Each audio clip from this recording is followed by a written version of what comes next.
So the GAO's FMC rate is, they said 25%. Your office claims it's 56%.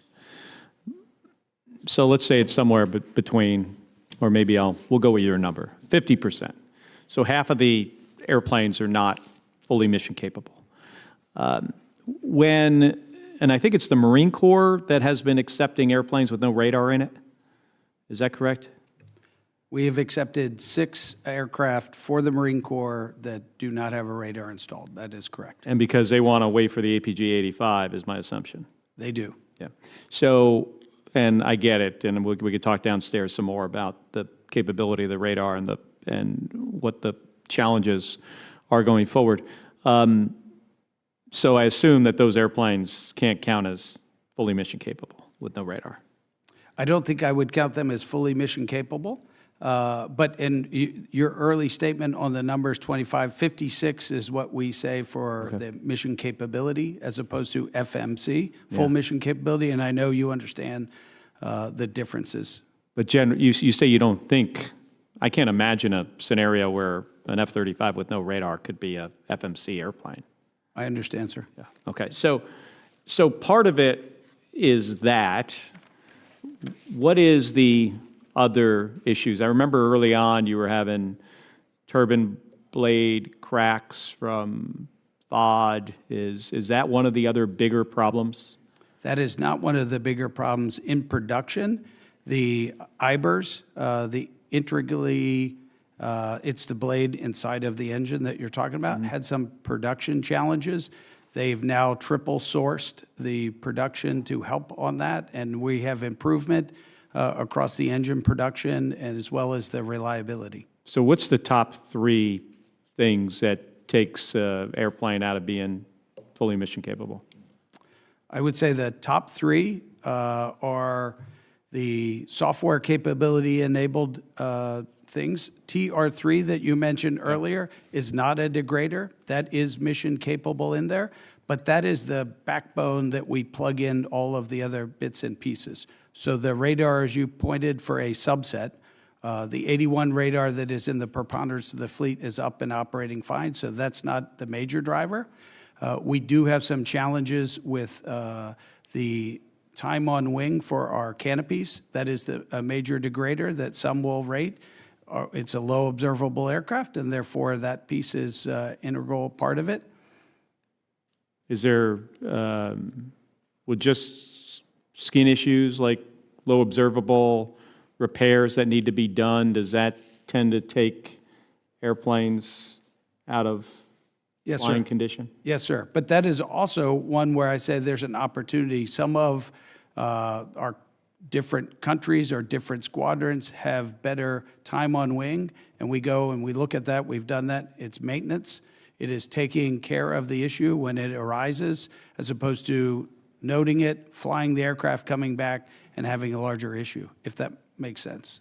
So if the sustainment system out there is sized, I think you said for 700 to 800 aircraft, that means the parts and other depot level maintenance and other things, but there's 1,300 operational airplanes. How do you get to a sustainment system that is for 1,300, and how long will that take?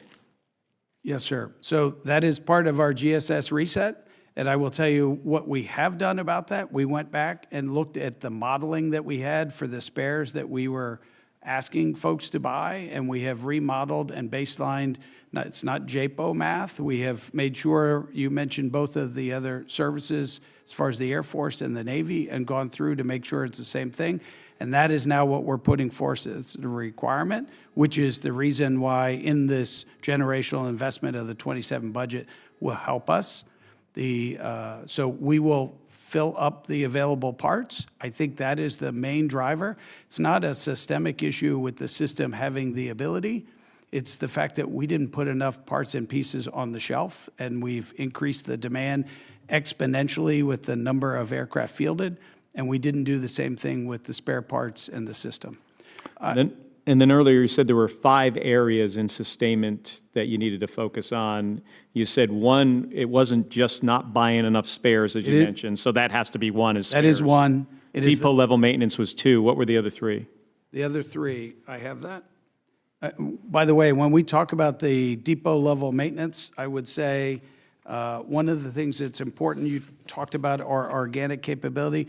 Over 56% of our depot repair today is done in our U.S. services, the Navy and the Air Force industrial base. So we already have significant participation. It is ramping up. That depot capability, as well as the optimization of the maintenance plans, those are different, if you will. And I said that. Let me tell you about the global spares pool. Optimized maintenance program, right-sizing that. Oh, it's expanding both the depot as well, the organic, as well as our supplier capacity. Told you 56% is in our organic. The rest is in the industrial base that we need to go back and maintain.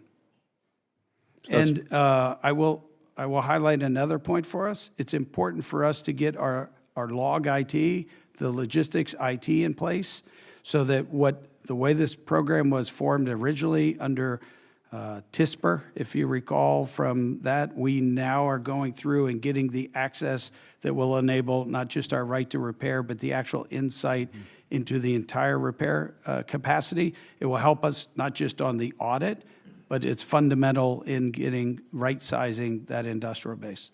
And then finally, does the Air Force regret not buying the Navy version that carries more gas because it has a bigger wing? I probably should Loaded question. defer to the Air Force on that, but I don't find many people that are sad if they have more fuel to fly in their aircraft. Right. Thank you. Thank you. I don't have a whole lot more before we go into the, to the closed session. But you speak so articulately about, again, back to my point about the global nature of this airplane, and maybe if you would just elaborate a little bit more, first on how that impacts. Well, there's a lot of favorabilities for the United States, but how it impacts the industrial base, and then sort of the other part, if you will, the allied nature of being an ally that shares the operation, if you will. Speak to that from a human standpoint, a warfighter standpoint, as much as from the machinery itself. Yes, sir. Well, I will tell you that sitting on the flight line in Poland just a few weeks ago and having their first with the Polish markings on the aircraft arrive,